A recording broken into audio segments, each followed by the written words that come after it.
Hi, my name is Rebecca and welcome to Yarn and Pajamas. Today is Vlogmas day number 15, and full disclosure, I started this video, well, I thought I did, and I opened one of my gifts and it wasn't even recording, so I'm sorry about that. But so for Christmas, my friend Summer and I, we done a Christmas swap, and we decided to do it Advent style, so we would have a gift to open for 25 days of Christmas. And on day number 15, I had two gifts. So here is one of them that is still wrapped, and here is the other one. Look at this. Look at all those colorful gel pens. Look at that. That is so pretty. I love pens in general, and I love nice color pens. Oh, so nice. So I got that. And then the second one.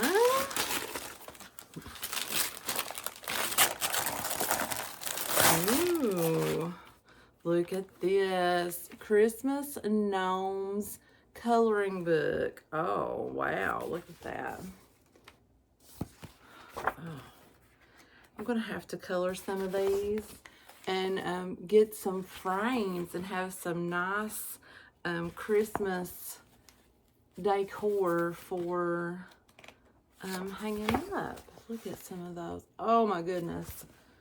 I cannot wait to tear into that. Now, I haven't done coloring in a very, very long time.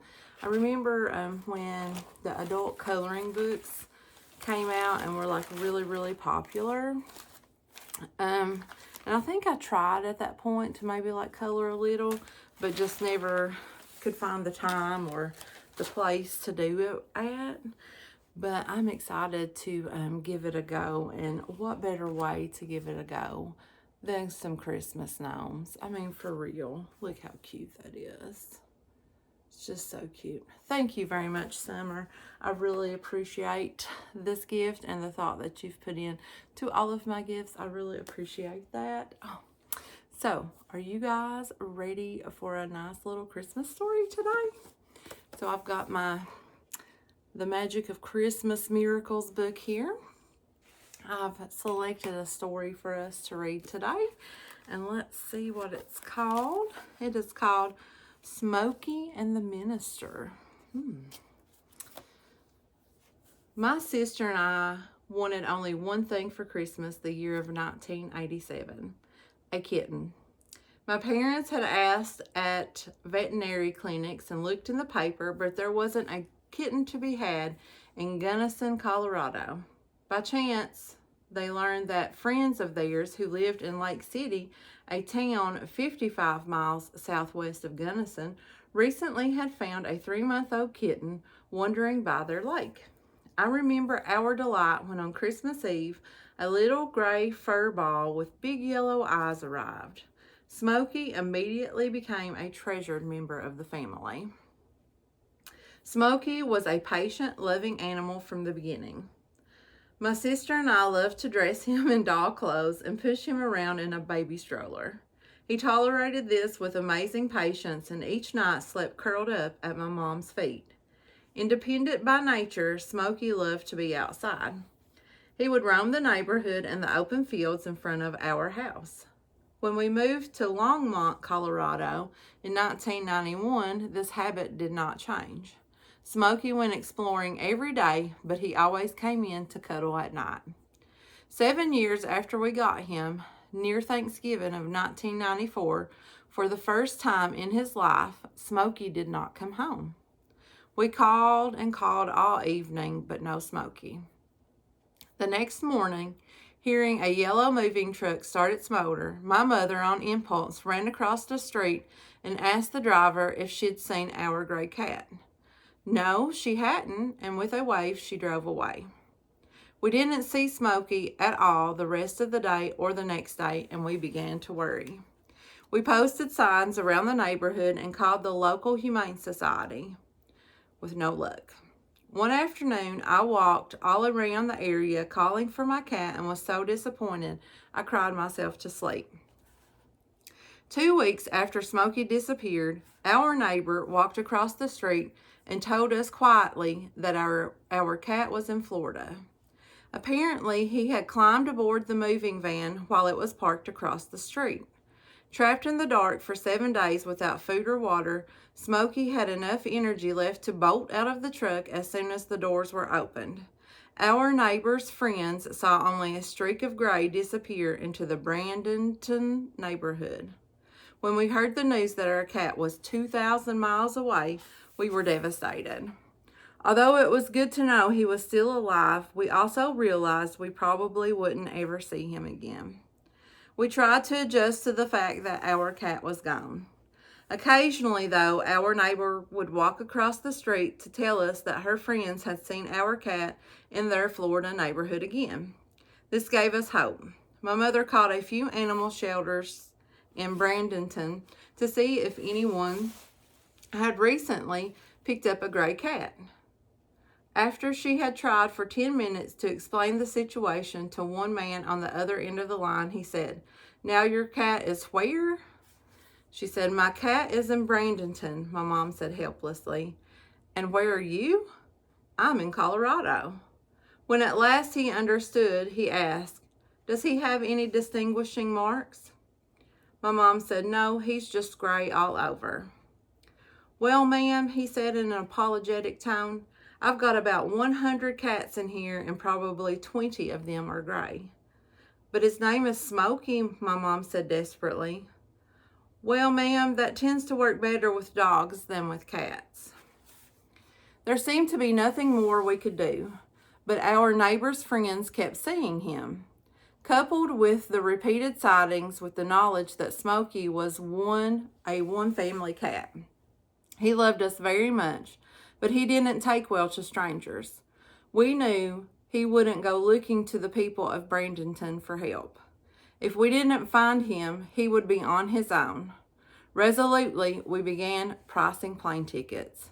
It was an improbable chance, but we just had to try. 5 days before Christmas and 6 weeks after Smokey had disappeared, we found an inexpensive fare and my dad boarded a plane to Florida. My father is an Episcopal priest, and he had only 2 days to look for Smokey before he had to return for Christmas Eve services. He arrived in Florida, rented a car, and checked into a motel room. The next day, he drove to the neighborhood where Smokey had been sighted and spent the morning calling for our cat. He wore his clerical collar so no one would think he was casing their houses. At noon, he ate a quick lunch and called a few shelters, one of which had picked up a gray cat. He went to look, but it wasn't Smokey. That afternoon, he was back walking the streets calling, "Smokey, here, kitty, kitty, kitty." An old man mowing his lawn asked my dad what he was doing and offered to lend him his bicycle to help him look. Dad thanked him but declined, thinking he'd have better luck on foot. A woman working outside told my dad that her husband had seen a gray stray earlier that day. With renewed hope, he walked on and kept calling, "Smokey, here, kitty, kitty, kitty." Suddenly, there was a rustling in the bushes to the left. He called again, "Smokey." A gray shape appeared with a tentative meow, and there he was. My father picked up a thin, ragged, but affectionate Smokey and held him. He was afraid that Smokey might be skittish or might not recognize him, but that was not the case. Smokey knew my father immediately and had no intention of moving once he was safely in his arms. Even back at the motel, he was constantly either rubbing up against my father's leg or sitting on his lap. There was no shortage of tears when my father called home with the news. "Girls," my mom called excitedly, "Daddy found him." The 3 of us crowded around the receiver, and over the phone came a familiar meow. But all was not smooth sailing yet. When Smokey and my father arrived at the airport, a problem arose. The airline wouldn't allow Smokey on the plane without proof of his latest vaccination. My dad immediately called home and my mother called our vet. Fortunately, he was in the office and was able to fax the information to my father in time for him to make his flight. Smokey, though on the plane, had to ride in the baggage compartment. My father had to change planes in New Orleans and Houston. He could only hope that Smokey was making the connections as well. It was a relief when he found Smokey waiting in the baggage claim at Denver. It was after midnight when Smokey finally arrived home. My sister and I were asleep and didn't see our traveling cat until morning. My mother related the story of his homecoming. My father brought the cat carrier upstairs, set it on the bed, and opened it. Smokey walked out, looked around, jumped off the bed, and ran downstairs. A little later, as my dad shared the details of the trip, Smokey jumped back up on the bed, circled it a few times, and curled up beside my mom, just as if he had never been away. After surgery for an infected wound and the indignity of wearing a big plastic collar for a few weeks to keep him from scratching his wound, Smokey was back to his normal weight. Previously so independent, he now became more affectionate. Even 3.5 years later, if any of us sits down for any length of time, Smokey is on our lap. He currently sleeps at my feet at night. No one can tell me that miracles don't happen. Smokey is sitting beside me this very minute because of several. I will always remember the joy of seeing my cat again. For the second time in his life, Smokey had come home for Christmas. This was submitted by Emily Halleck from Longmont, Colorado. Well, Smokey had quite the adventure, didn't he? I mean, could you imagine being, first of all, being trapped in a van for like 7 days and then being on your own for weeks and, oh, poor babies. And then this family, you can tell the love that people have for their little furry buddies, because Colorado to Florida, that's quite a distance, and that the dad found him was just basically a miracle. That was a nice little story. What did you guys think about that story? So, I have one more little surprise, but I need to go blow my nose real fast. So if you guys will hold on just 1 minute, it'll be like 1 second for you guys. I'll be right back. Okay, thank you guys so much for letting me go blow my nose. So, I am going to have a little giveaway. And it's like, it's not really a Christmas giveaway, but some of the stuff is Christmas. But my Podiversary is coming up on December 31st. I will have, 4 years ago, have started my YouTube channel. So she's turning 4 this week, or this month, not this week, but this month. And I wanted to do a little something exciting to say thank you for being on this little YouTube journey with me. I have been having a lot of fun, and I know this year has been a little bit sparse with the videos. A lot of stuff happened, as you know. My baby Beetles passed away. That was really hard on me, and then at the same time we moved, and that has been just trying to get everything like in a place has been a little difficult. So we're still working on that, but it is coming along very nicely, and I'm hoping that soon I will have more stuff to share as far as crochet content on my channel. But right now I'm going to do a giveaway. So I'm going to do a little bit of housekeeping first to say that you have to be 18 years old in order to enter. Anyone can enter, no matter where you live, just as long as your country allows the items that I'm sending or giving away. As long as they allow them to come in, then you can enter in. But once it leaves me, if you have to pay any taxes or duties or whatever, that is on you. Once I mail it out and send it, then, you know, it has left me, and then the responsibility is yours. I would prefer that you are a subscriber to the channel, but I'm not going to check, so there's that. But this is a thank you for all of the people who have hung around and stayed with me these 4 years. You guys are amazing, and I am really having fun with my YouTube channel. So I have some goodies down here to give to you guys. So The first thing, let's see. Well, the first thing I have is a cute little project bag set. And it is a No Catchy Name bag from Ella over at No Catchy Name. But it is this cute mushroom and sunflower bag, plus the little notions pouch to go along with it. I've been collecting stuff for a little bit because I knew I wanted to do a giveaway at the end of the year. So some of this stuff was bought earlier in the year and some of it a little bit later. But we have this bag set here from No Catchy Name. Let's see. Let me find the other crochet related item here. So we have these Susan Bates twist and lock crochet hooks. So let's see what the hook sizes are. Ooh. So we got an F, which is 3.75, a G, which is a 4, an H, which is a 5, an I, which is a 5.5, a J, which is a 6, and a K, which is a 6.5. So here those are. And what you do is like you twist and lock them in. So like your handle, I guess this is more like if you're traveling and you need like all of your hooks or whatever kind of deal. I just thought it would be something neat, something cute for you guys to try. So whoever wins will have to let me know what they think of them. So those are the only crochet related items that we have. So the next thing I have is a Starbucks hot cocoa tin.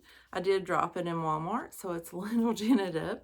I'm sorry about that, but I didn't want to put it back on the shelf so that someone else would get a dented can. So I just went ahead and got it. But it's cocoa, and you can't go wrong with cocoa, right? To go along with the cocoa, I got some peppermint candy canes because some people like peppermint mochas. I know I do from Starbucks. I love when the holidays roll around because I do like their peppermint mocha. And because when you're having your hot chocolate, you got to have some cookies. And these are my favorite cookies. It's those butter cookies. And I got a little tin with that with a nice little Christmassy scene. See, like I said, some of them are Christmas related, some are not. Oh, I thought this was cute too. How the Grinch Stole Kisses. It's like a giant Hershey's Kiss. And because this time of year, the Little Debbie Christmas tree cakes are alive, I got a box of Christmas tree cakes to go along with that hot chocolate. Okay, so now the rest of it is beverage related, and it is some tea. So I have some David's tea in vanilla. Ooh, let's see. Vanilla bean black. So it's a black tea, and it's called vanilla bean. And then I have another vanilla. It's called Tahitian vanilla from David's Tea. So we have a tin of salted caramel oolong. This one's really good. This one's really good. We also have a s'mores chai. This one is really good as well. And then this is my favorite. It's called Forever Nuts. This one does not have any caffeine in it. It's a fruit infusion. I should have told you what these were. This is a Pura tea. The salted caramel is an oolong. I believe the Tahitian vanilla is, it's a rooibos. And then the vanilla bean is a black. So you got a variety of different teas. I know that the fruit infusion does not have caffeine, nor does the rooibos. So now you might say, all that loose leaf tea. And I have a David's teaspoon. It's the perfect teaspoon, they say. So 1 scoop of that is like what you use for your tea. I'm pretty sure that's it, what you use. Let's see. 1 to 2 perfect spoons. So however strong you like your tea. I think I only use 1 scoop. So you got a nice little teaspoon. And then we have a David's Tea steeper. So this one will set down in your mug, and you'll pour it down in and then, you know, lift it up when your steeping is done. And that one's like an easy peasy one.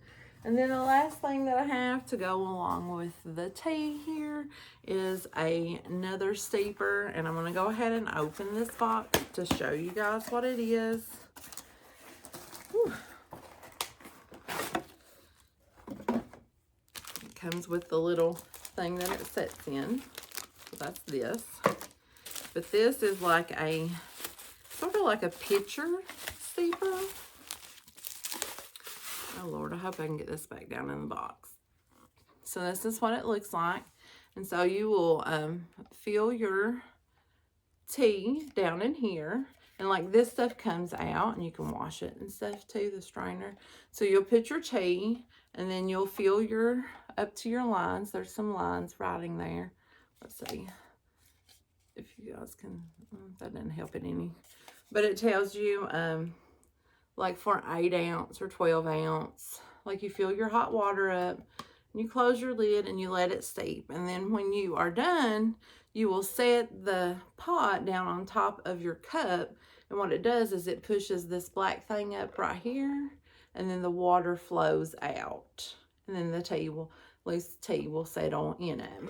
And then, you know, that's a nice little thing. I'm mostly use this tea strainer because I'm lazy and it's easy to clean. But this one is very pretty to watch your tea, like, what's it called, like bloom or something. I'm not really sure what the word is, but it's really fun to watch it do all of that, especially the oolong tea, because when you put it, it's like all cramped up like this, but by the time it's like, it's just so pretty. So if you are a fan of tea, or if you've always wanted to try some tea, this is the perfect giveaway to get in on, because it is very heavily tea related. But I thought, 'tis the season of warm drinks. So hot cocos, some teas, some biscuits, and some cakes to go with your teas, and then a few little crochet goodies to go along as well. So that is all of the things that I have for my Potiversary giveaway. Okay, so now I will be drawing a winner on December the 31st. I'm going to have like a little video planned, or I may have a live, you know, and do it on live. I've never done a live before, so we'll see how that goes. I might have to like practice or do some research before that, and then if I can get that done, I'll do the live, and we'll do the picking of the winner on the live. If not, then I'll just do it in a video and post it normal way. So what you have to do to enter is simply leave a comment on this video, day number 15. It has to be day number 15's video, because that's where I'm going to pull all of I'm going to do the YouTube comment picker. So whatever comment you want to leave, just leave it down below. If you don't want to enter, then just don't leave a comment, and that way you don't have to be entered in. But that is all you have to do. Leave a comment on today's video, day number 15, and don't worry, if you guys don't watch day number 15, I will kind of remind you at the end of each video until then, but I'm only doing Vlogmas up until day 25. So I've got 10 days to remind you guys to come over here on day number 15's video and just leave me a comment, and you can be entered in to win my Potiversary giveaway. Now, if I come across anything cool from now until the 31st, I may add that in. So there may be more, there may not be more. Okay, guys, thank you for hanging in there. It's been quite a bit video for a Vlogmas video, hasn't it? But I will see you guys tomorrow on day number 16. Bye.